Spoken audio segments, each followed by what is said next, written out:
សួស្តីពុកម៉ែបងប្អូនជួបគ្នាម្ដងទៀតហើយថ្ងៃនេះបងប្អូនមានម្ហូបមួយមុខគឺបំពងកង្កែបបងប្អូនហើយនេះបំពងកង្កែបធ្វើឲ្យស្រួយក្រហមល្អបងប្អូនកុំភ្លេចទស្សនាការធ្វើទាំងអស់គ្នាបងប្អូនជាមួយខ្ញុំបាទហើយនេះកង្កែបដែលយើងនេះហើយយើងចាក់ខ្លាញ់វាក្តៅមកល្មមមកហើយនេះកង្កែបយើងកង្កែបយើងបងប្អូនត្រូវលាងទឹកអំបិលឲ្យស្អាតបើយើងរៀបបំពងទាំងស្បែកអញ្ចឹងលាងទឹកអំបិលឲ្យស្អាតមកកុំឲ្យវាមានជាតិអំបិលជាតិអីអញ្ចឹងច្បាច់ទឹកអំបិលច្បាច់អីឲ្យស្អាតមកហើយយកបំពងវាមកគឺវាស្រួយបងប្អូនខ្លាញ់យើងដាក់អំបិលបន្តិចមកកុំឲ្យវាផ្ទុះកុំឲ្យវាខ្ទាតត្រូវដៃយើងត្រូវអីអញ្ចឹងបងប្អូននេះហើយតពីបំពងហើយយើងចាប់ដើមទៅធ្វើទឹកជ្រលក់វាបងប្អូនយើងធ្វើទឹកជ្រលក់មានស្អីបងប្អូនមានខ្ទឹមម្ទេសខ្ទឹមសយើងបងប្អូនខ្ទឹមសយើងម្ទេសនឹងមក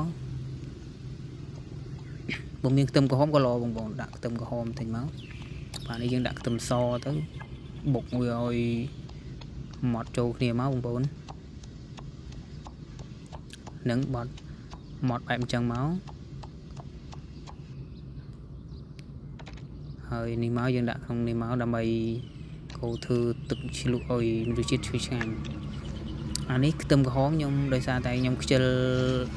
បុកវាចូល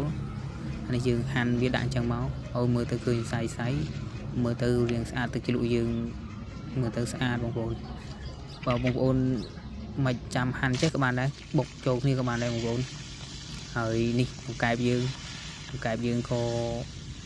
ឆិតឆ្អិនដែរនេះយើងត្រឡប់វាមកត្រឡប់សិនណាបងប្អូនឲ្យវាស្រួយមើលទៅក្រហមល្អ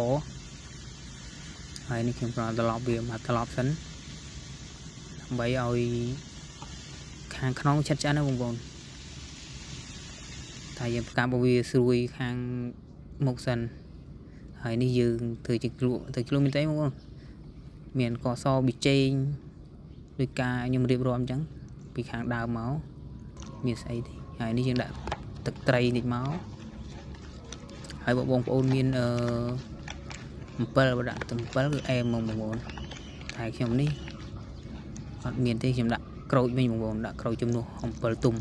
មានអំពិលទុំកាន់តែឆ្ងាញ់បងប្អូនហើយនេះធ្វើបែបសាមញ្ញយើង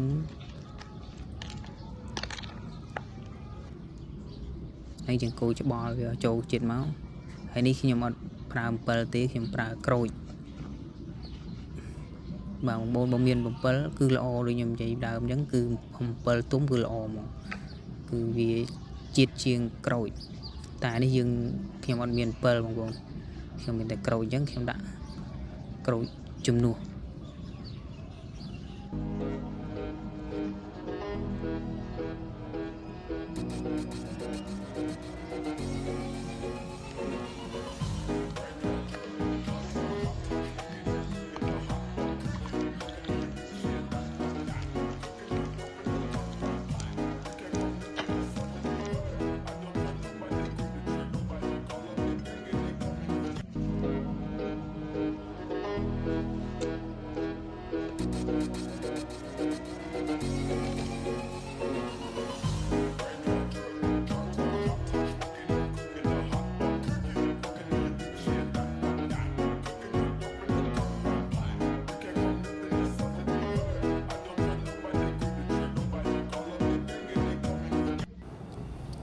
ហើយនេះបងប្អូននេះកង្កែបបំពងយើងរួចរាល់ 100% ហើយបងប្អូន